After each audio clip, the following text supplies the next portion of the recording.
YouTube, eu tenho aproximadamente 3 horas de conteúdo sobre Hotline Miami neste canal, e eu tô aqui pra aumentar esse tempo. Eu fiz uma análise dos dois jogos, porém Hotline Miami é uma franquia que não expandiu sua história e seu universo através de materiais suplementares. Além dos jogos, temos alguns crossovers com outros jogos indies, como por exemplo Dead Cells e Payday e tudo mais. E também, ao comprar a edição de luxo do segundo jogo, você recebe uma série de quadrinhos prequel, conectando certos pontos do primeiro jogo com o do segundo, e apresentando alguns personagens. Eu falei brevemente delas, elas são legais, só que elas não são bem canônicas, e tudo que precisa saber de personagens tá no jogo mesmo, então tá tudo bem. A maior parte da mídia de Hotline Miami que existe por aí, mídia que não são jogos, são coisa de fãs, e tem algumas coisas muito boas de fãs, inclusive. Inclusive o Twitter oficial de Hotline Miami compartilha alguma dessas criações de fãs, o que é muito legal. Existe, entretanto, um material suplementar oficial de Hotline Miami. Seu nome é Hotline Miami Wildlife, e ele é um quadrinho com 8 edições. É uma história fechada e finalizada, e eu estou aqui para explicá-la e, mais importante, criticá-la. Então, nos meus vídeos eu bati muito na tecla de que Hotline Miami 1 e 2 são obras-primas e perfeitos, maravilhosos, minha história favorita de todos os tempos. Wildlife? Não. Ela é uma história fácil de entender dessa vez não tô nem mentindo, é realmente fácil de entender o que tá acontecendo. Direto ao ponto, simples, beleza. Então nesse vídeo aqui o que eu vou mais fazer mesmo é criticar ela. Eu achei tipo aceitável, é legal, é divertido, tá ok, mas meh. Então vamos terminar esse rolê inteiro de eu falando de Hotline Miami nesse canal com chave de pedra. Antes de eu explicar a história e falar do quadrinho em si, 3 coisinhas aqui. Em primeiro lugar, essa é uma história que depende muito que você tenha conhecimento sobre Hotline Miami em geral. Então eu recomendo que ou vocês assistam meus vídeos, porque eu explico bem, ou joguem jogos, e depois assistam meus vídeos, porque eu quero dinheiro. Segundo lugar, quando eu estava fazendo meu vídeo sobre Hotline Miami 2, eu comentei que nunca é deixado claro se a explosão de 85 foi causada pelos russos ou não. Era provável que fosse o caso, mas não tinha nenhuma confirmação direta. E aí alguém nos comentários falou que Wildlife confirma que foram os russos, e que Wildlife é canon. É o seguinte, tem muitas coisinhas nesse quadrinho que contradizem os jogos ou lidam com certas coisas da lore de Hotline de uma maneira diferente dos jogos. De uma maneira que eu quase consigo dizer isso aqui não é canon não, porque não deveria funcionar assim. Como puta nerdola que eu sou de Hotline Miami, eu só olho pra algumas cenas com uma cara de não é isso. Vamos chegar a algumas contradições quando eu falar do quadrinho em si, mas em geral, eu diria que esse quadrinho não é canônico, e se algum desenvolvedor falar é canônico, então ele funciona de uma maneira muito diferente dos jogos e causa algumas contradições na história. Não contradições, é estranho, a gente vai chegar lá depois. Então a bomba pra mim continua sem ter uma explicação de origem canônica plausível. Por mais que provavelmente tenha essa da União Soviética mesmo, é o que faz sentido. Em terceiro lugar, eu consegui não censurar o meu vídeo de Hotline Miami, por causa do estilo gráfico do jogo. Eu vou ter que fazer isso aqui, então esse vídeo vai tá cheio de blur, tá? Não tem muita escolha, Hotline Miami é violento. Enfim, vamos começar a história de Hotline Miami Wildlife e entrar neste universo mais uma vez, talvez pela última. Começamos com um fast forward pro dia 6 de junho de 1989. Isso é bem no meio do primeiro jogo, e estamos vendo este único membro da máfia russa tentando escapar de uma casa grande. Em geral, uma base da máfia russa. Ele não consegue, ele logo é morto por um dos mascarados. Nosso protagonista, no caso, seu nome é Chris. Foi Chris que causou essa chacina inteira, matando dezenas de membros da máfia russa. De maneira similar aos personagens dos jogos, claro. Chris, então, anda até um sofá, senta, acende um cigarro e alguém aponta uma arma contra sua cabeça, falando, não se mova. E essa pessoa era uma criança. E aí cortamos pro dia 1 de março de 89. Isso é um mês antes dos eventos do primeiro jogo. E a gente vai voltar pra sendo o garoto lá pra frente só, então vamos com calma. Vemos Chris jogando fliperama com seu amigo Blake. Importante apontar que tem um fliperama na garagem do Chris, o que é irado, mas enfim. Eles têm uma conversa casual e amigável sobre jogos, basicamente, e os fliperamas ali no fundo são referências a jogos antigos, com exceção deste daqui, que é só Downwell mesmo, tipo um jogo que existe, jogo indie meio recente igual a 2016, mas tudo bem. Isso é porque Downwell foi distribuído pela Devolver, que é a distribuidora de Hotline Miami, então eles têm os direitos, então conseguiram botar Downwell como um jogo no fliperama do arcade do negócio de Hotline Miami. Wildlife, é isso. Então, Chris recebe uma ligação de uma organização agradecendo ele pela doação que ele fez. O legal desse quadrinho comparado com os jogos é que ele é bem focado em diálogo, então a gente vê a resposta da pessoa no telefone sempre. Então o Chris está tipo, que dinheiro não doei? Ah não, sim, os cheques, verdade, desculpa. A pessoa no telefone então fala, já que você demonstrou grande apoio a outras organizações patriotas, achamos que você talvez possa nos ajudar de uma maneira mais prática, mais significativa. Perguntando então se o Chris ama o país dele. E o Chris fala meio confuso, sim, mas... E outra pessoa no telefone fala, manteremos contato. Ok, primeira questão importante desse quadrinho em relação aos jogos. Vocês a esse ponto já têm PhD em Hotline Miami, então vocês já perceberam que isso foi uma ligação da 50 Blessings. Entretanto, ela foi muito diferente do que estamos acostumados. Nós já vimos Jacket e Jake recebendo a primeira ligação deles. Pra Jake, é apenas uma gravação. A ligação não entra em contato com ele direto, só fala pra ele ir pra algum lugar e o Jake meio que chega à conclusão de que tem que matar a pessoa. Pro Jacket, existe uma ameaça velada na ligação, e a explicação mais direta do que tá acontecendo, do que ele tem que fazer, está em um pacote que ele recebe. Nesse caso aqui, só falam pro Chris, ei, você quer se juntar? O que vai bastante contra o que o Canon já falou sobre a 50 Blessings, que é, eles ameaçam. Eles ameaçaram o Richter por não ter interesse e se juntar a eles. Eles queimaram o carro do Richter e ameaçaram sua mãe. Essa primeira mensagem, dando uma ideia mais ou menos do que ele deveria fazer, não bate com a maneira como 50 Blessings funcionava até então. Quando eu li pela primeira vez, eu achava, talvez não seja a 50 Blessings, talvez seja alguma outra organização, ou sei lá, não, é a 50 Blessings. Ele fala pro Blake desse rolê inteiro dele estar doando dinheiro pra organizações patriotas, e o Blake tá tipo, cara, por quê? Compra mais maconha, qual foi? Chris fala que é melhor doar dinheiro pra esses caras do que só deixar dinheiro no banco, porque vai que os russos pegam o dinheiro do banco, né? Meu Deus do céu, esse quadrinho não é sutil, mas tá tudo bem, né? Blake fala de novo com os russos, isso engatilha o Chris e faz ele dar um rant meio longo. Sim, Blake, de novo, você realmente acha que não estamos em perigo? Em 5 anos estaremos vivendo em uma ditadura comunista. Escuta o que eu tô dizendo. Estados Unidos da Rússia Ocidental... Ai, meu Deus do céu.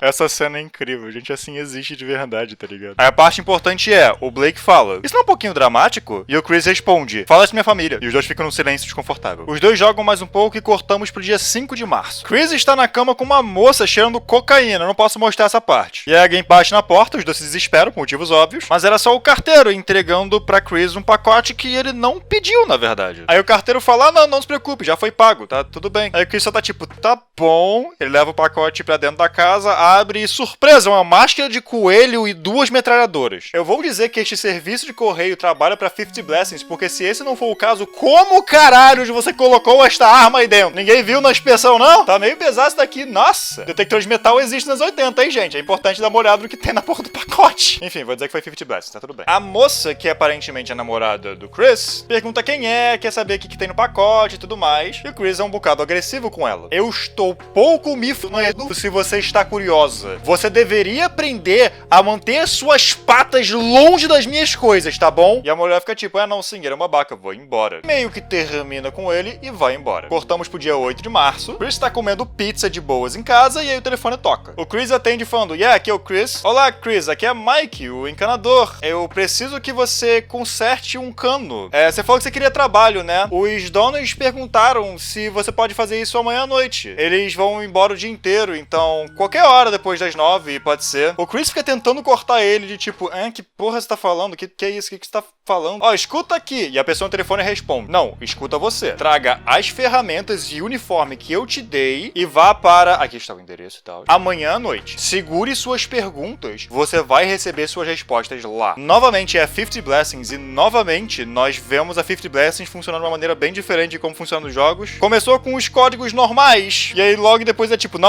Vai para aquele lugar, você tem perguntas. Cala a boca. Vai naquele lugar e tal. Não parece muito coisa de encanador não, hein? Tá saindo um pouquinho da sua história. A ideia dos códigos é pra despistar. São literalmente códigos militares. Eu vou chegar na parte militar daqui a pouquinho. A 50 Blessings redirecionava ligações também pra realmente não chegar nela. É tipo a empresa mais precavida do mundo. As ameaças são veladas ou fora do telefone. E nesse caso aqui, né? Não, eles revelaram um pouquinho demais. Chris, depois da ligação, fica inquieto, levanta e vai pra uma boate chamada The Pit. Tem uma fase em Hotline Miami 2 chamada Into the Pit, que é quando você vai no esgoto, mas acho que tem nada relacionado não. Lá ele encontra o barman, Wilson, amigo dele, e eles só batem um papinho com algumas ocasionais xenofobizadas contra russos aqui e ali. Ele enche a cara até o que parece ser madrugada, seu amigo Vinny aparece, os dois vão até a casa de Chris e Chris dorme. Essa cena toda meio que foi feita pra mostrar o quão tenso o Chris está. Pulamos pro dia seguinte, o dia 9 de março. Chris passa o dia inteiro andando de um lado para o outro na sua casa, fumando, tenso, muito tenso, até chegar 8 8 horas da noite, quando ele pega uma bolsa e sai de casa. No caso, ele dá uma fungada numa cocaína e sai de casa. Ele vai até o endereço que a 50 Blessings falou pra ele, coloca a máscara de coelho, achando a situação inteira ridícula, leva sua malinha até a porta e é dado umas boas-vindas um pouco agressiva por um membro da máfia russa. E aqui acaba o capítulo 1. Capítulo 2 acontece logo em seguida. Chris tá saindo correndo de um bando de gangster. Nenhum deles acerta, porque ok, beleza, tranquilo. Inclusive esse aqui tá com uma camisa vermelha, ele tá quebrando o uniforme, pô. Chris esgueira entre os carros pra conseguir escapar dos tiros e pega suas próprias armas, atirando de volta. E ninguém consegue se acertar durante um bom tempo, até Chris conseguir, porque ele é o protagonista. Resumindo, ele consegue matar os três usando o cérebro, distraindo os russos e usando momentos oportunos pra matá-los. Ele levou apenas um tiro de raspão, então ele caminha até seu carro e dá pra ver no rosto dele a adrenalina que isso causou. Voltamos então pro dia 10 de março, ou seja, um dia depois. Ele tá de boas fumando maconha com seus amigos Vinny e Blake, e é uma noite calma e tranquila. Eu vou pular muito desses diálogos meio irrelevantes, só que tem muito diálogo dos personagens sendo pessoas. Esse é um desses casos. O ponto é mostrar que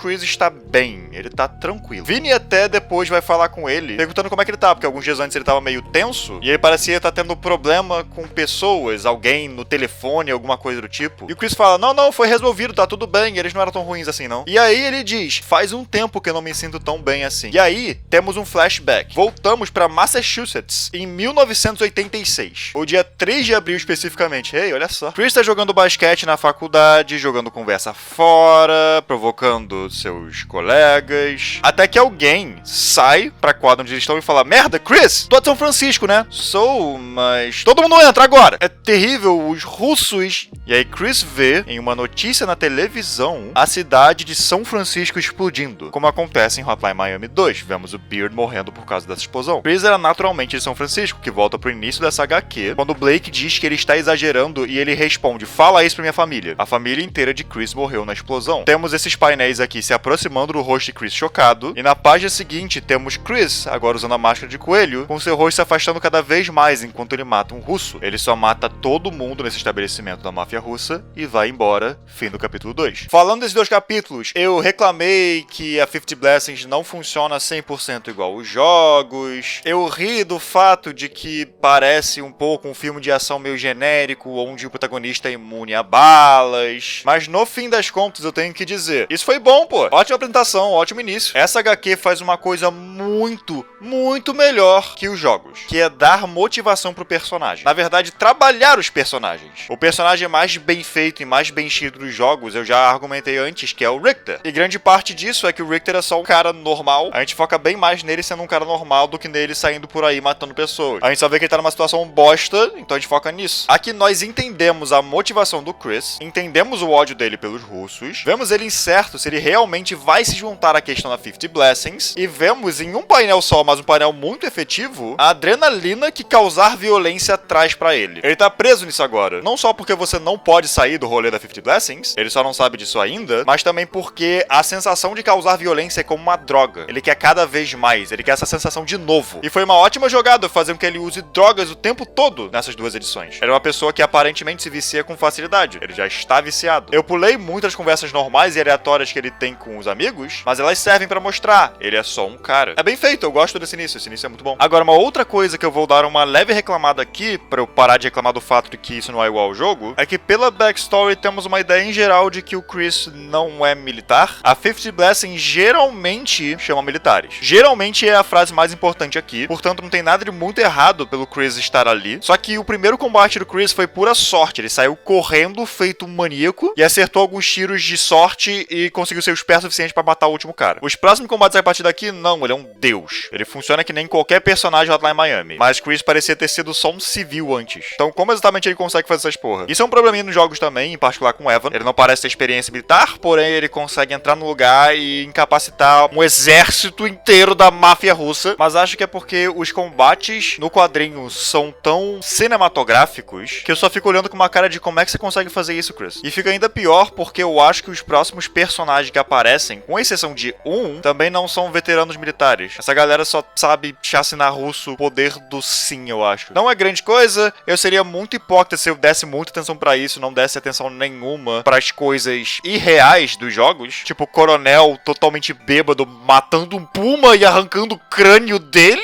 Então vamos só continuar. Até porque é aqui que eu acho que o quadrinho meio que cai um bocado. Vamos lá. A terceira edição, que eu vou chamar ainda assim de capítulo 3, tem uma capa muito caralhuda. Seremos apresentados a um personagem novo e eu acho que esse é meu design favorito dos mascarados. E o nome do capítulo não é capítulo 3, é intermissão número 1, diferente. Porque o quadrinho vai fazer uma coisa parecida com Hotline Miami 2 e mudar o foco da história. Parar de lidar com o Chris um pouquinho e lidar com um novo personagem. Esse novo personagem se chama Mike, dono de uma lojinha de conveniência. E no dia 10 de fevereiro de 89, ele é visitado por uns mafiosos russos, que estão ameaçando ele pra ter dinheiro de proteção, certo? Normal, beleza, tranquilo. Ele é ameaçado com uma faca e ele fala, chame uma ambulância, mas não pra mim. Ele pega uma pistola que tava escondida e dá um tiro nos dois mafiosos. No dia 12 de fevereiro, seu amigo Garrett aparece e mostra que ele virou capa de jornal. Eles dão uma leve racistada contra russos também, né? Ai, não pode escrever no jornal que matar russo é bom pro país, porque senão vem esses esquerdais falando, isso é racista. Eu acho esses comentários um pouquinho muito, tipo, na cara, mas é engraçado. Eu achei escrito de uma forma engraçada. Mas eu vou dizer que esse quadrinho vilaniza bastante russos, bem mais que os jogos, inclusive. Enfim, o Mike fica, tipo, 3 páginas inteiras reclamando de russos, e o Garrett fala, bom, pelo menos esses russos agora sabem que não podem mexer com você. E o Mike tá tipo, é isso aí. E a gente corta pro dia 17 de fevereiro e o mercadinho do Mike pegou fogo. No caso, tacaram fogo, obviamente foi a máfia russa. E no dia 6 de março, ou talvez um pouco antes, Mike é chamado pela 50 Blessings, começa a usar uma máscara de corvo e começa a matar russos. No dia seguinte, dia 7 de março, descobrimos que ele agora está trabalhando em uma lanchonetezinha. Seus colegas de trabalho estão tipo, cara, como é que você consegue? Você falou de toda a tragédia que aconteceu com você e todos aqueles problemas. E ainda assim você parece bem, você tá tranquilo aqui, servindo os clientes com um sorriso no rosto. Como é que você consegue? Ah, eu tenho tentado melhorar espiritualmente, sabe? Até yoga. Yoga tem ajudado bastante, me deixando bem relaxado. Ele só se vê como um otimista hoje em dia, pelo menos é o que ele diz pra elas. Temos depois uma ceninha dele levando o esporro de alguns clientes que estão totalmente errados. Eu te falei pra não botar maionese. Não, não falou. Você falou que eu tô errado? Ah, não, desculpe, senhor. Tudo bem, vou levar pra cozinha. E depois disso, cortamos pra ele matando mais russos. Ele está usando a violência como terapia, uma forma dele não surtar, essencialmente. Ele tá realmente lidando com estresse, mas a forma dele lidar é canalizá-lo nessas saídas noturnas que a 50 Blessings leva a ele. Para! Somos só contadores. Sim. Russos. Ele vai matar os dois. E rouba o dinheiro deles também, agora tem grana. E ele vai usar esse dinheiro pra reconstruir a loja dele. Tudo na vida do Mike parece estar indo muito bem. Entrar nesse ramo de matar russos, receber as ligações da 50 Blessings, tudo isso melhorou a vida dele por completo. Ele agora é uma pessoa mais estável mentalmente e ele tá conseguindo consertar todos os problemas da vida dele. E agora cortamos pro dia 3 de abril de 89. Caraca, esse quadrinho adora esse dia, hein? Mike limpa um lugar com vários membros da máfia russa. É um pouco mais difícil que normal, mas ele consegue sucesso até que o chefe daquele lugar aparece junto com o capanga. Ele fala, caramba, você fez uma bagunça aqui mesmo, hein? Você é bom. Você achou mesmo que poderia me matar na minha casa? Seu merdinha de respeitoso. Tá olhando em volta por quê? O que você tá procurando? Uma forma de sair daqui? Não tem nenhuma. Alexei, atire nele. E Alexei, o membro da máfia russa junto com o chefe, atira no chefe. Dá um tiro na cabeça do próprio chefe. E o Mike tá tipo, oi? Esse homem chamado Alexei fez isso como um ato de lealdade, porque ele vira pra Mike e fala, eu quero me juntar a vocês.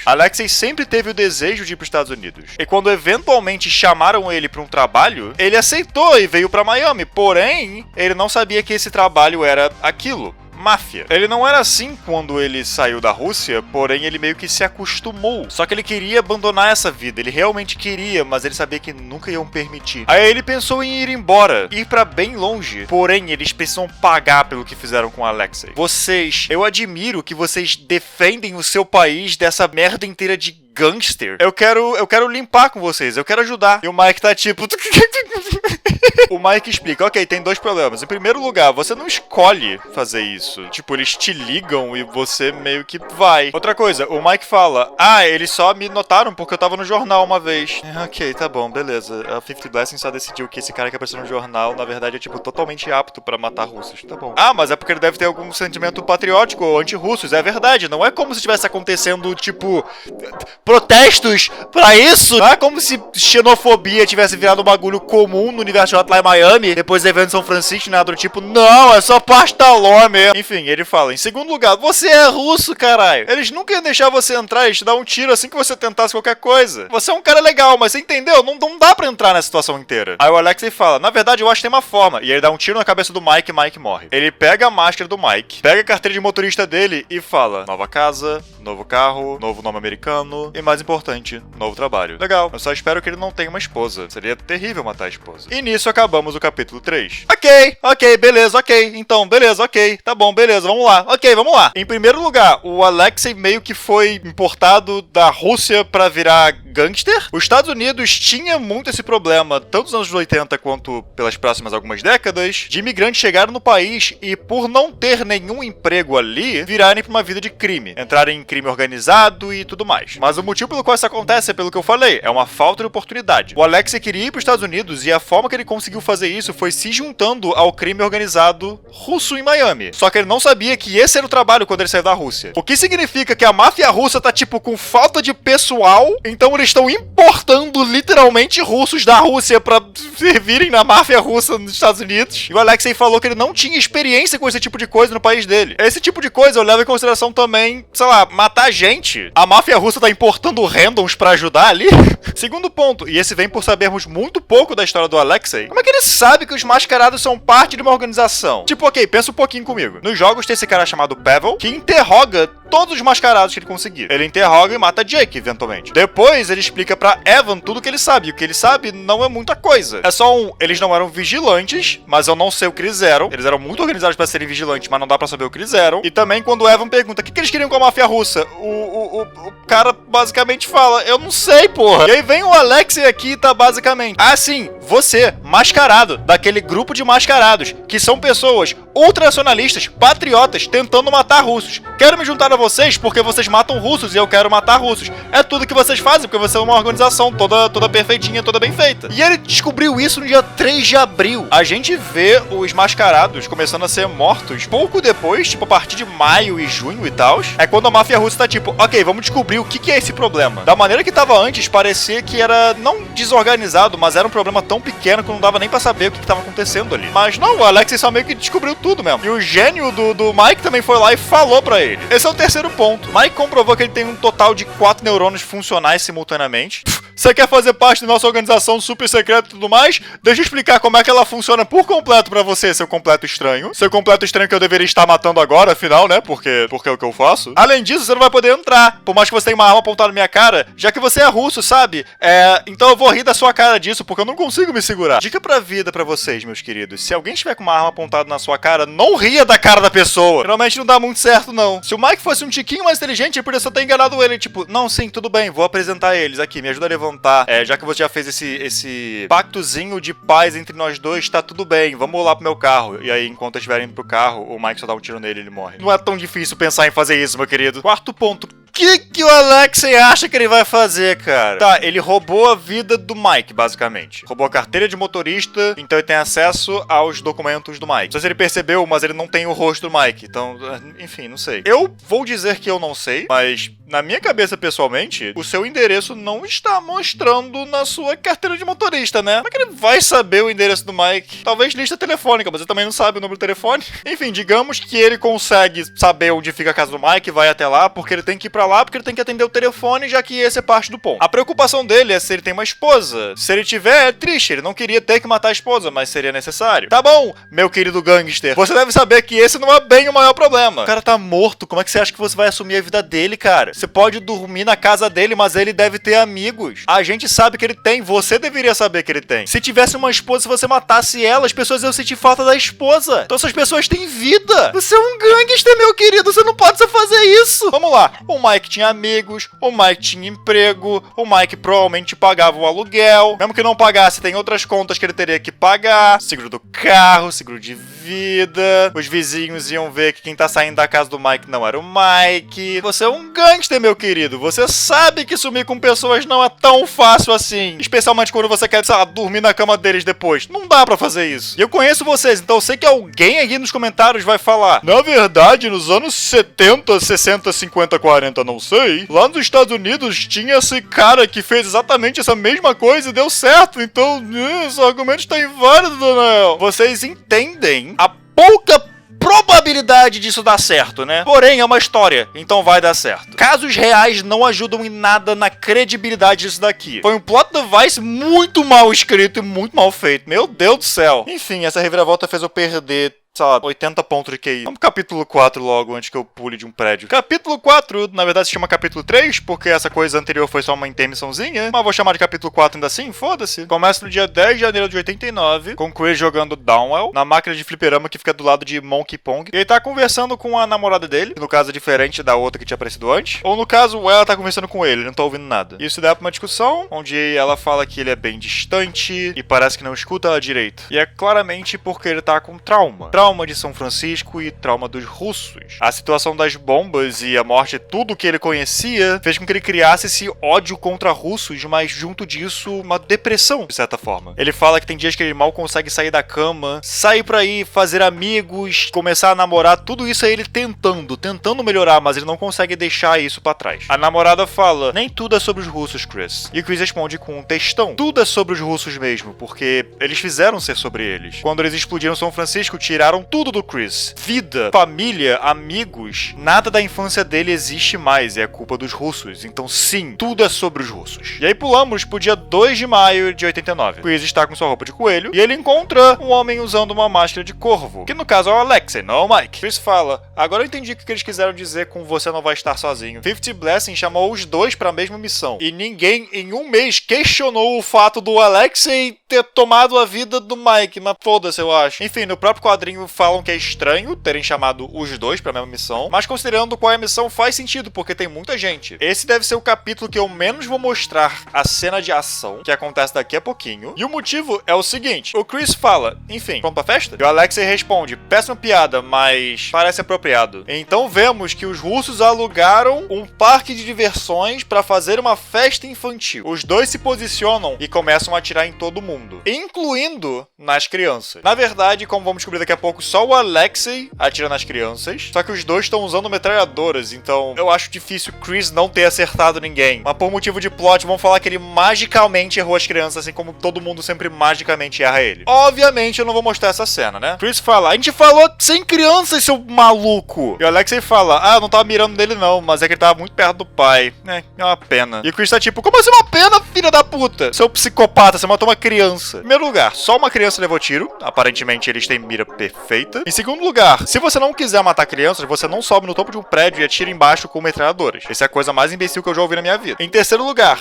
não, matar a criança é errado, mas matar os pais dela na frente das crianças pra que eles fiquem traumatizados, não, aí tudo bem. Chris, mais cedo nesse capítulo a gente viu que você está traumatizado até agora por causa dos russos. Você está fazendo literalmente a mesma coisa e você nunca vai ter um momento de reflexão de tipo: não, verdade, né? O ponto de Hotline é o ciclo da violência. Quando uma história é focada em diálogo nos personagens, eu espero que os personagens percebam esse ciclo da violência. Só que não, o Chris nunca para pra perceber, é só que matar a criança é errado, então ele não quer matar a criança. É isso, eu acho. Enfim, os russos encontram onde eles estão, combate contra eles, só que os mascarados vencem no final, salvando um ao outro em alguns momentos. Alexei fala: ei, obrigado por salvar minha vida. E o Chris fala: eu só não queria que você falasse com eles, senão nos torna amigos. Cada um entra em seu carro e vai embora. Sabe uma coisa que me deixa muito puto? O Alexei nunca mais vai aparecer nesse quadrinho. Tá vendo ele aqui no carro? Ele entra no carro, ele vai embora, e ele vai embora, ele não aparece mais. Qual foi o ponto desse homem, meu Deus do céu? Essa treta inteira serviu pra construir que o Chris tem um certo coração mole em relação a crianças, como vamos ver daqui a pouco. Só que tem que ver a backstory do Alexei e a intermissão anterior e blá blá blá, meio que não serviu de nada não, mas tudo bem, né? Dia 17 de maio, Chris está com seus amigos no bar do Wilson. Vini tá meio pra baixo e ele fala: nossa, não consigo parar de pensar no massacre.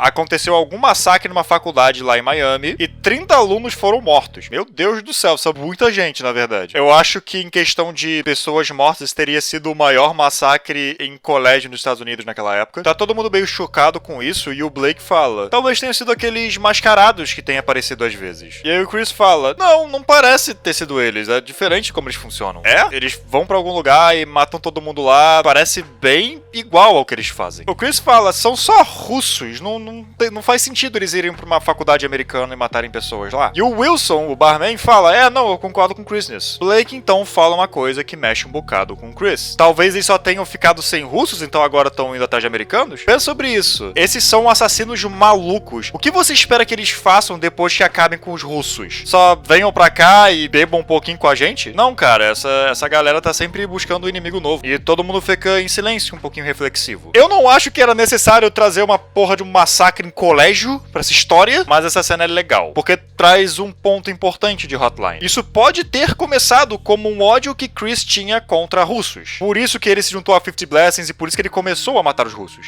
Entretanto, a esse ponto, não é isso. Ele tá tão dentro dessa adrenalina e se divertindo tanto com o que ele tá fazendo, que o que acontece se eles acabarem com a máfia russa? Ele só vai parar? O cara que ele conheceu alguns dias antes, o com a máscara de corvo, ele pararia depois que acabasse com os russos? Não. Essa galera tá sempre atrás de inimigo novo. Eles estão viciados em violência, eles estão viciados em adrenalina, eles não vão parar só porque sim. Como o quadrinho já trouxe esse paralelo algumas vezes, é como uma droga. Então cortamos pro dia 6 de junho, que no caso é a cena que abriu nossa história inteira, certo? Chris está em um lugar, ele mata vários russos e então alguém aponta uma arma contra a sua cabeça. Uma criança. Por que você quer me matar? Você realmente tá perguntando isso? Eu moro aqui, eu conheci essas pessoas, todo mundo trabalhava com meu pai, você matou todo mundo. Meu pai provavelmente também estaria aqui se você não tivesse matado ele 2 semanas atrás. Isso é importante, mantenha isso em mente. O Chris até fala, como é que você sabe que fui eu? E o garoto fala, eu não sei, mas deve ter sido. Só que o garoto abaixa a arma. Ele não é um assassino, ele não quer realmente matar o Chris. Mesmo após tudo que o Chris fez. Isso é o Chris sendo confrontado com o que ele tá fazendo. Literalmente confrontado. O meu problema é que levou,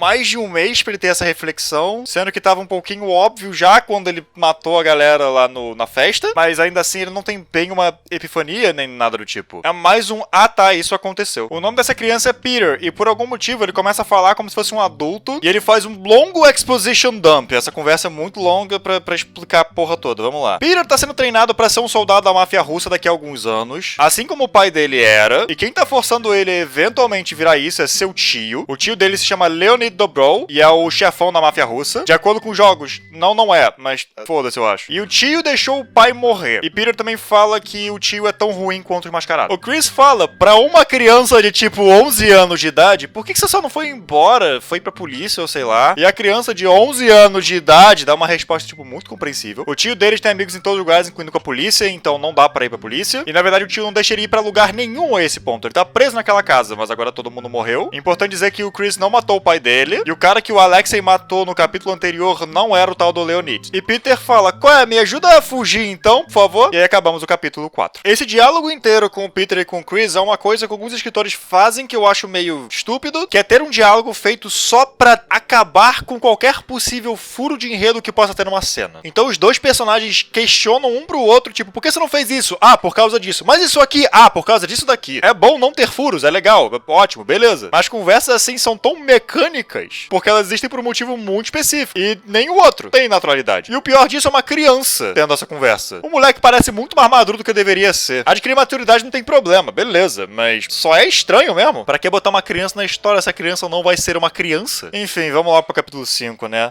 Outro interlúdio. Espero que estejam gostando da história do Chris, porque falta 4 capítulos, 2 deles são interlúdios, então só falta 2 capítulos pra história do Chris acabar. Quer dizer, intermissão, mas enfim. Essa daqui é interessante que ela começa no dia 22 de junho de 1969. Isso é bem no meio da guerra do Vietnã. Vemos esse soldado americano chamado Kurt conversando com seu companheiro, que pergunta, está pronto? E o Kurt responde, que porra de pergunta é essa? Depois de baterem boca um pouquinho, o homem entrega para Kurt um cantil, que tem um pouco de whisky dentro. Enquanto Kurt bebe, vemos que tem um facão no fogo. O braço de Kurt está todo fudido e infeccionado. Então seu parceiro pega o facão e corta fora o braço de Kurt. E aí, imediatamente, pulamos pro dia 24 de fevereiro de 89. Kurt agora é um alcoólatra, deprê, só um braço, frustrado que ocorreu a Guerra do Havaí e os Estados Unidos entrou em confronto direto com a União Soviética. Porém, não só ele não pôde participar por causa da falta de braço, como ela se encerrou um pouco rápido. No caso, por causa do São Francisco, e aí tivemos a coalição russo-americana cessando todas as desavenças desavenças políticas entre Estados Unidos e União Soviética. Não as sociais, é claro. O povo americano continuava odiando russos. Tem essa fala aqui que eu adoro. Se a gente tivesse reagido assim em Pearl Harbor, eu estaria pensando em japonês agora. Eu não sei porquê. Eu vou ser sincero, eu gosto muito dos diálogos de fanático ultranacionalista que eles fazem nesse quadrinho, porque tem gente que realmente pensa e fala assim. Sem entrar no mérito de minhas posições políticas, eu acho bem ridículo e bem estúpido. É uma falta de compreensão da realidade que só é engraçada mesmo. E ver isso no quadrinho só é irado mesmo, é muito engraçado. Kurt então recebe uma ligação de seu irmão lá no bar. Você sabe exatamente que ligação é essa. Eles ligaram pro bar, falaram o nome dele. Ah, meu Deus do céu! Quando falaram o nome do Chris, o Chris que falou o primeiro nome. Então a pessoa do outro lado do telefone só meio que, continuar a conversa porque fazia sentido. Nesse caso, o Kurt só tava nesse bar aleatório e o barman falou: Ei, Kurt, tô ligando pra você. A 50 Blessings falou o nome do Kurt e ligou pro estabelecimento ao invés de uma casa. Seus burros, o ponto em geral é vocês não serem pegos. É por isso que vocês, transferem a ligação. Por isso que Phone Home tava nessa história. Ai, cacete. Enfim, Kurt tá animado porque, a ligação, atende e descobre que ele tem que limpar uns ratos na mansão. Nossa, que sutil. Kurtz vai até onde ele tem que ir, fala que isso tudo é como se fosse brincadeira de criança, porque estar no exército é outra coisa. Eu não vou me estender muito na história do Kurt, vou até correr um pouquinho aqui. Ele bota a máscara, temos um flashback pra 88, onde ele encontra seu amigo Lester, que foi a pessoa que cortou seu braço durante a Guerra do Vietnã, e Lester chama ele pra 50 Blessings. Kurt é bem relutante de início, porque ele quer enfrentar os russos uma guerra, não em terrorismo ou trabalho policial. Isso não é uma revolução, isso não vai mudar nada. Mas no fim das contas ele ainda se aceita, em particular após ver alguns mafiosos russos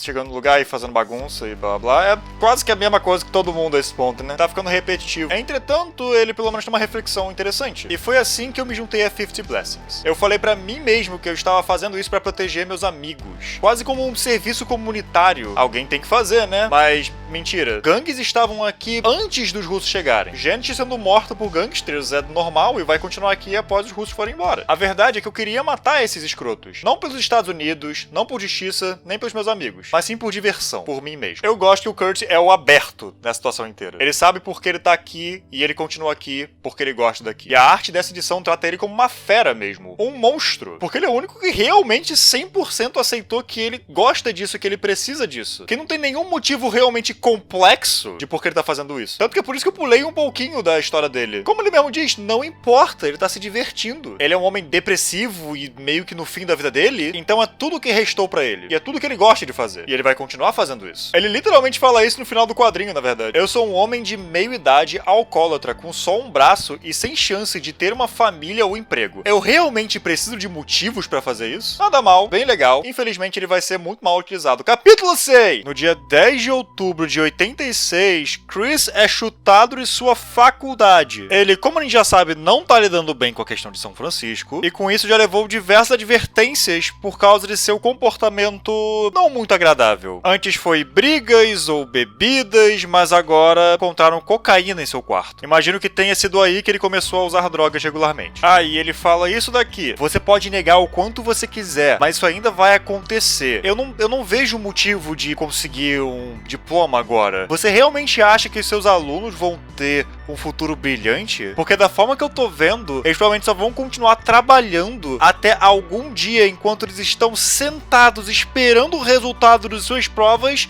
Boom! Sim, isso foi uma referência ao fato de que em Hotline Miami 2 todo mundo morre. E aí Chris decide se mudar pra Miami. E a primeira pessoa que ele conhece em Miami é Blake, seu amigo até hoje em dia, que foi seu taxista naquele dia. Nessa conversa descobrimos que a família do Chris era rica, por isso que ele não precisa trabalhar. Só um detalhezinho importante dizer, ele realmente não faz nada durante o dia, porque ele não precisa fazer nada durante o dia. Então pulamos pro dia 8 de junho de 1989 e Chris está contando exatamente isso que eu falei pra Peter. Chris ainda não decidiu como que ele vai tirar o Peter do país, porque esse é o plano, levar ele pra outro país, é o mais seguro. Por mais que, na cabeça do Chris, o único problema que ele tá tendo agora é com os russos, e a máfia russa tá presente em Miami. É só não ir pra Miami. Mas tá tudo bem, ele quer levar pra outro país. E o Peter pergunta: e aí, você só vai me levar pra outro país e me deixar lá? E o Chris basicamente fala: aham. Peter e ele conversam sobre por que Chris não vai pra outro país, já que ele tem tanto medo dos russos destruírem os Estados Unidos. Pro Chris meio que não importa, ele acha que se um país tacar uma bomba no outro, todo mundo vai tacar bomba nos outros países, então nenhum lugar do mundo realmente é seguro, que é possivelmente o que aconteceu no final de Hotline 2, não vamos esquecer. E aí ele também fala, eu tenho uma missão aqui e agora. E Peter responde, matar a gente, né? Eu achava que isso ia ser tipo um momento de reflexão pro Chris e tudo mais, só que ele basicamente fala, não você, porque você é bom, você é do bem, você pode ser salvo, não é que nem os outros russos que são terríveis e horrendos, você pode ser uma boa pessoa ainda. E o Peter tá tipo, uau, Chris, você tem razão, eu sou o único russo bonzinho nessa história inteira. A frase, você ainda pode ser salvo, dói a minha cabeça, porque às vezes parece que essa história não decidiu se acha as ações de Mascarado justificáveis ou não. Eu não sou burro, eu tenho total noção que o que um personagem acha é diferente do que a história tá dizendo, que é diferente do que o autor acha. Tanto que eu elogiei o capítulo anterior pelo fato do Kurt ser um psicopata que só se diverte matando e é isso. E ele tá ok com isso. Funciona para as ideias de Hotline, por mais que, né, eu discorde com ele por motivos óbvios, mas essa história do Chris e do Peter é meio confusa. Parece que o Chris tá desenvolvendo, mas só, tipo, mais ou menos. E o Peter só age como uma criança quando rola cenas assim. Porque crianças são burras. Eu tô ok com o Peter ser burro, mas ele só é às vezes. Enfim, Chris começa a mentir que Peter é primo dele pra não levantar suspeitas, em particular quando o Blake vai na casa dele jogar um pouquinho de videogame. E eles ficam ali conversando de boa, suave, legal, tranquilo. E alguém dá um tiro na porta, um bando de membros da máfia russa aparecem e o Chris imediatamente pega uma pistola que tava escondido numa gaveta e aponta pra cabeça do Peter. O Chris fala pro Blake ir pro quarto, já que os russos não vão deixar eles saírem pela porta da frente. Depois ele fala pro Peter ir pro quarto também. E aí ele usa as habilidades naturais dele de ser imune a levar bala, eu acho, e corre até o quarto enquanto os russos atiram nele. Falando nisso, o moleque tava aqui nesse painel, e aí chegando aqui ele começou a correr. Então, tipo, ele correu literalmente 30 centímetros, ou o Chris começou a correr pra dentro do quarto um pouco mais cedo, o que fez com que Peter tenha que correr também pra dentro do quarto, e com isso, os mafiosos começaram a atirar, enquanto o Peter ainda estava à vista. Enfim, Blake tá tipo, que porra tá acontecendo aqui, meu amigo? Sério, que porra é essa? O que você tá fazendo? Aí ele leva tiros nas costas que vieram da janela e morre. Blake está morto. Eu acho que os mafiosos não chegaram a pensar no fato de que talvez as balas dele se espalhassem e acertassem o Peter, que é o que eles não querem fazer. Chris mata todos os mafiosos, pega uma mala e fala pro Peter, vambora. Eles vão até um hotel na estrada e Chris pensa no que fazer. Afinal, Dobrov tá atrás deles, então eles têm que ser rápidos. Se Dobrov, que no caso é o tio do Peter, descobriu onde Chris vive, eles certamente vão descobrir onde estão agora. Então eles têm que pensar num plano muito rápido, sair dali o mais rápido possível. E aí cortamos pra Wilson, o dono do bar que a gente já visitou algumas vezes. Ele chega no trabalho dele e tem uma mensagem na caixa registradora. E é uma mensagem da 50 Blessings, falando pra eles terminar um rato. E esse rato está no quarto de hotel onde está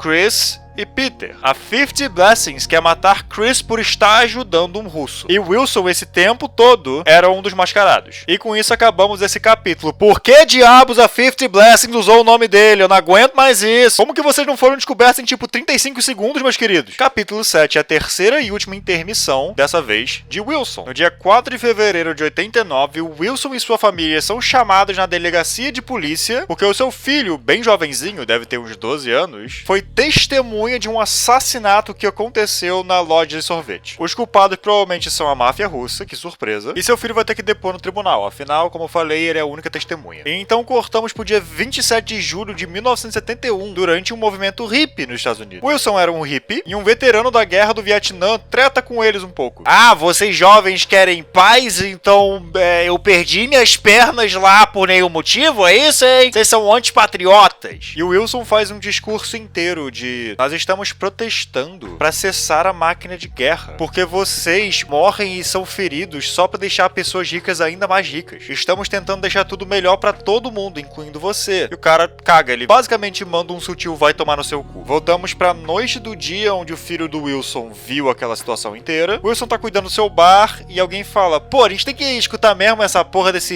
hip hop a noite inteira? E o Wilson responde de uma forma muito agressiva. E é dito que isso não é normal, é uma atitude estranha pra ele. Ele tá tenso, obviamente, após o seu filho passar pelo que ele passou. Falando nisso, você tá falando com o Chris, provavelmente, acabei de perceber. E o Chris, entre aspas, até fala, eu sei que isso não ajuda muito, mas geralmente não pegam esses caras, então seu filho nem vai ter que depor, provavelmente. E por mais que o Wilson concorde, ele tá muito puto. Tipo, ele não aceita que isso só tenha acontecido. É o bairro dele, a família dele, e esses russos mexendo com isso. Inclusive, isso meio que contextualiza um pouquinho a xenofobia que o Wilson mostrava no início desse quadrinho. Enquanto conversava com Chris, Chris lá no capítulo 1 mesmo. E o Chris fala, olha, se você tá com tanta raiva dos russos, eu acho que eu consigo te ajudar aqui com uma coisinha. E entrega pra ele um papel da 50 Blessings, falando que ele doou dinheiro pra eles algumas vezes, e que são uma organização patriótica e tudo mais. Wilson liga pra eles, e aí eventualmente eles ligam pra Wilson, ele vira um desmascarado. Ele tem que explicar pra sua esposa por que ele voltou pra casa machucado no primeiro dia que ele seguiu o que a 50 Blessings lhe pediu, mas dá pra ver que ele gostou muito, que talvez seja algo bem regular. E ele promete pra esposa que sempre vai mantê-los protegidos. Vai todo mundo ficar bem. É claro, a esposa não sabe da questão das máscaras, mas Wilson só promete protegê-los. No dia 11 de maio, 2 meses depois de Wilson começar as aventurezinhas dele, Vinny chega no bar e fala, pô, cara, esse negócio de mascarados e tal é meio bizarro, né, não? E Wilson tá tipo, não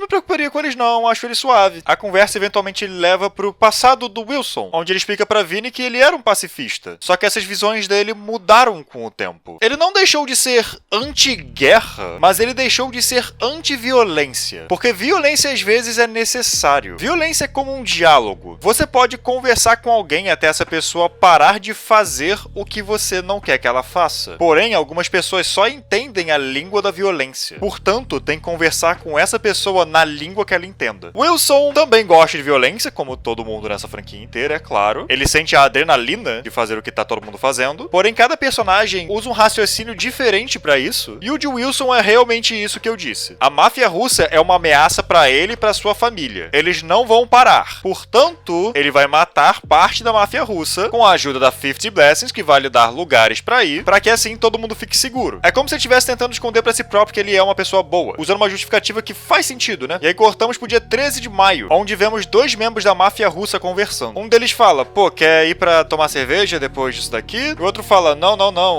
eu tô ocupado, não posso. Tem que encontrar meu filho, porque tem um tempo que eu não vejo ele. Aqui, olha ele aqui. Aí mostra a foto do filho, os dois conversam sobre o garoto, falando que ele sofre bullying na escola por ser russo, porém ele é um ótimo garoto, ele é muito legal, ele é bonzinho, bem bonito, tem bastante futuro, e esse cara realmente é só um pai preocupado. E aí, no meio dessa conversa, os dois escutam um barulho de tiro. Wilson invadiu o lugar. Ele mata todos os membros da máfia russa que estão ali, e por fim, mata o pai do garoto. É revelado em algumas páginas, então vou revelar logo aqui. Esse cara era pai do Peter. Lembra que o Peter falou que um mascarado matou o pai dele? Então, foi o Wilson, criando uma dicotomia bem interessante que dessa vez é totalmente intencional, em particular nas últimas páginas do capítulo. Metade da página é uma sequência de painéis mostrando todos os corpos que o Wilson deixou no caminho, e a outra metade é o Wilson indo pra casa e indo interagir com sua família. Wilson não consegue ver a violência que segue em círculos, nem o que ele próprio acabou causando. Deixou um garoto órfão, e agora Chris está no meio de uma situação bem complicada por causa disso, e com isso, Wilson foi chamado para matar Chris, tudo por culpa de Wilson. Isso tudo foi muito bem feito, na verdade. Esse quadrinho me irrita às vezes, porque, tipo, ele tem alguns capítulos muito bons e alguns muito bosta. E se você acha que essa história tá seguindo de uma maneira um pouco estranha, no sentido de o próximo capítulo é o último, mas não parece,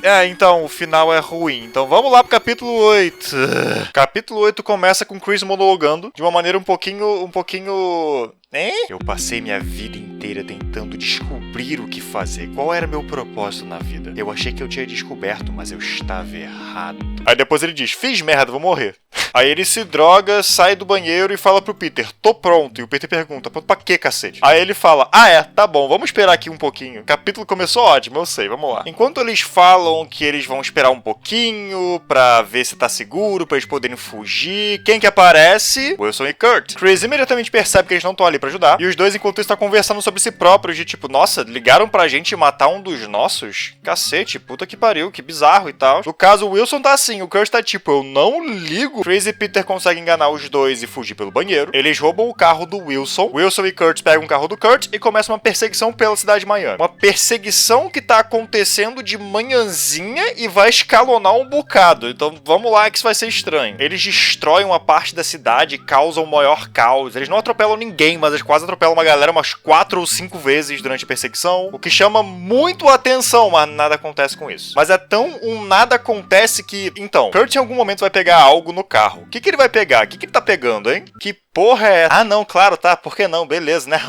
Claro. Kurt atira uma porra de um lança-foguetes contra a porra da ponte. Que bom que não tinha ninguém nessa ponte, né? Nossa, que sorte. Imagina o caos que seria. A porra da ponte explode, o carro do Chris cai mais ou menos uns 15 metros até pousar de forma bem segura em cima de uma cercazinha de metal. Tá cheio de gente perto dessa cerca, mas ele não acerta ninguém, todo mundo sai correndo. O Chris tá super bem, então ele só levanta e tira o Peter do carro, que também tá super bem, por sinal. Kurt e Wilson também pulam e o carro deles miraculosamente não acerta o carro do Chris. Bom trabalho, gente, pelo bem do lado só. Kurt, entretanto, talvez não estivesse com um cinto de segurança, então ele bateu a cabeça, mas ele tá vivo, mas ele tá meio não inconsciente, porque ele tem que aparecer daqui a pouquinho, só que indisposto no momento. Wilson vai sozinho. Chris se machucou na queda, eu acho, porque esse machucado não tava aqui antes, e eu também não tenho total certeza de como ele conseguiria esse machucado em específico, porque é muito pequeno pra um ferimento, né, de carro, mas whatever, não sei, eu nunca bati meu carro, gente. Eu não bato carros, afinal eu não dirijo, então tá tudo bem. Chris e o Wilson caem na porrada e o Wilson dá um tiro no braço do Chris, o que traz a dúvida de, tipo, se você queria deixar o Chris machucado, ele se machuca, tipo, 2 páginas depois de aparecer o machucado dele, então, tipo... E aí essa cena aqui é a minha origem de super vilão, porque o Wilson pega uma arma e aponta na cabeça do Chris, e aí o Peter sai correndo e fala, Chris, não! E aí o Wilson fala...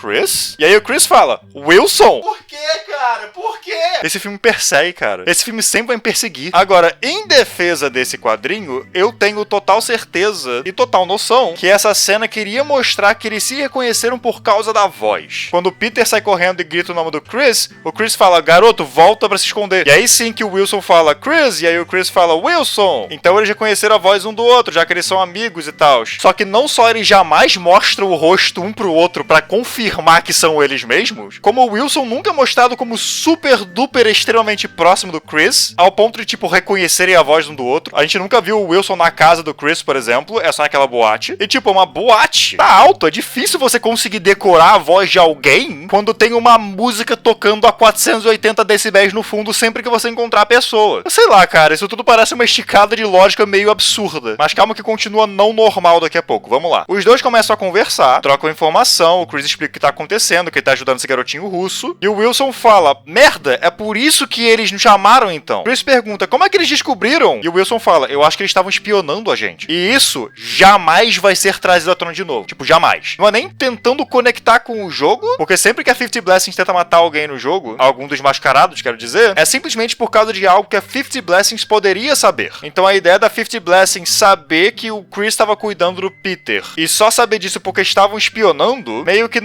não leva a nada e vem do nada. Eu aceitaria se eles só soubessem e ponto. Parte do ponto da organização é que a gente não sabe tudo sobre ela, tá tudo bem deixar assim. Enfim, no meio da conversa, o Kurt acorda e o Wilson fala, Chris, me bate e dá um tiro na minha perna pra fazer parecer que você escapou porque ele estava brigando pra que eles não venham atrás de mim também. O Chris faz exatamente isso, mas da maneira menos realista possível, porque ele derruba o Wilson, fica em cima dele, levanta, pega a arma e dá um tiro na perna. Por que diabos o cara que tá tentando escapar dos dois mascarados daria um tiro na perna de um deles e não só mataria eles? Afinal, parte do ponto dos mascarados é que não tem problema matar, eles estão tranquilos com isso. Depois Chris e Kurt caem na porrada, ele é violento, é brutal, é intenso, é por isso que eu tô tendo que censurar um pouquinho. E aí, no fim das contas, o Peter ajuda o Chris e o Chris pega uma pistola e dá uma coronhada na cara do Kurt, desacordando / matando ele. Eu digo isso porque não é claro. É uma coronhada muito violenta, só que se o Kurt estiver morto, essa cena inteira com o Wilson não faz nenhum sentido. Teoricamente, ele teria dito aquilo porque ele chegou à conclusão de que eles estavam sendo espionados. Mas não só ele falou em voz alta, me bate e me dá um tiro, como ele deu um joinha pro Chris também, quando o Chris estava indo embora. Então, se você estivesse tentando se disfarçar contra alguma força que você não sabe qual seja, parabéns, você falhou. Se você estivesse tentando se disfarçar por causa do Kurt especificamente, faz um pouco mais de sentido, mas aí ele não pode ter morrido, senão eu vou ter perdido meu tempo e eu não gosto de perder tempo. Imagina qual seria a reação do Wilson também, tipo, ah tá, ok, ele matou o Kurt, acho que eu vou andar até em casa. Ah, não posso, né? Só que da maneira que tá apresentado nos painéis, realmente parece que ele morreu. Enfim, não importa, sabe por quê? Porque falta 4 páginas e Wilson e Kurt nunca mais aparecem. Cortamos pro dia 26 de outubro de 89, estamos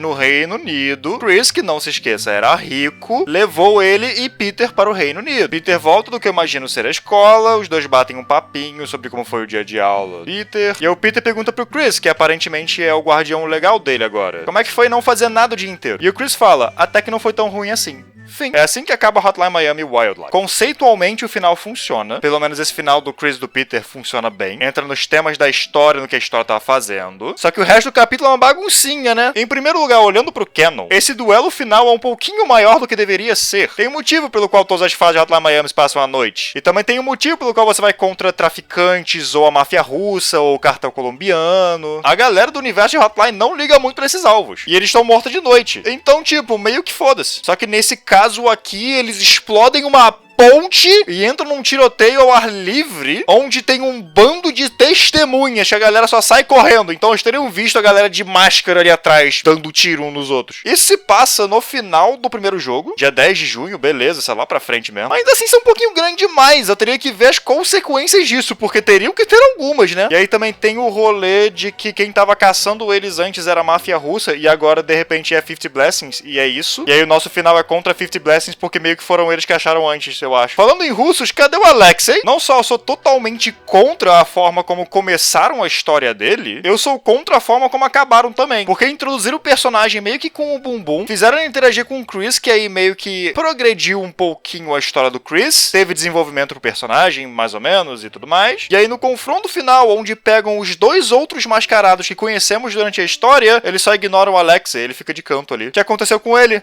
Não sei. Eu sinto que esse quadrinho quis pegar um pouquinho a ideia de Hotline Miami 2. A história de Hotline 2 é completamente aleatória. É um bando de personagens diferentes, cada um fazendo a própria coisa. Porém, a existência de outros personagens influenciam a história individual de cada um. É uma rede de intrigas. O grande ponto de cada uma dessas histórias é quando elas interagem com outras histórias. E como a vida de alguns meio que cessa, a história de alguns personagens só meio que cessa porque encontraram outros. Só que aqui, como a gente tá focado no Chris e aí volta e meia aparecem outros personagens, meio que o efeito é bem diferente e a minha reação é só a gente perder um pouquinho do nosso tempo, sendo que eu, em geral, gostei mais desses capítulos individuais do que da história do Chris em si. Eu acho que os capítulos do Kurt e do Wilson foram os melhores capítulos. Só que a história ainda é do Chris, então a gente tem a backstory desses personagens, aí eles aparecem nesse final só e não fazem muita coisa. É só uma estranha decisão e eu fico me perguntando por que fizeram assim. E a única resposta que eu consigo encontrar era pra ter uma, entre aspas, segunda temporada. A história do Chris acabou, só que tem tanta coisinha em aberto ainda. Kurt realmente morreu ou não? Se ele morreu, qual era o ponto de fazer aquela cena com o Wilson? No que vai dar essa história da 50 Blessings espionar os mascarados? Cadê este babaca aqui? Pô, então, o Wilson matou o pai do Peter, né, Lex? Isso é só um bagulho que acontece e é um cliffhanger todo legal, porque tem uns temas interessantes nisso, mas meio que nada, né? Na verdade, ninguém envolvido na situação sabe que isso aconteceu. Com o Wilson também meio que não aprendeu nada, né? Parece que essa história deveria continuar sem o Chris. Talvez com o Chris fazendo algumas leves aparições, mas tendo o Wilson como protagonista. Só que, não. A gente só teve esses outros capítulos. O que, honestamente, é uma pena. No fim das contas, Hotline Miami Wildlife é ok. Tem muitas coisinhas que eu gostei, muitos temas legais que foram apresentados aqui e muitos capítulos individuais muito bons. Só que a história em geral...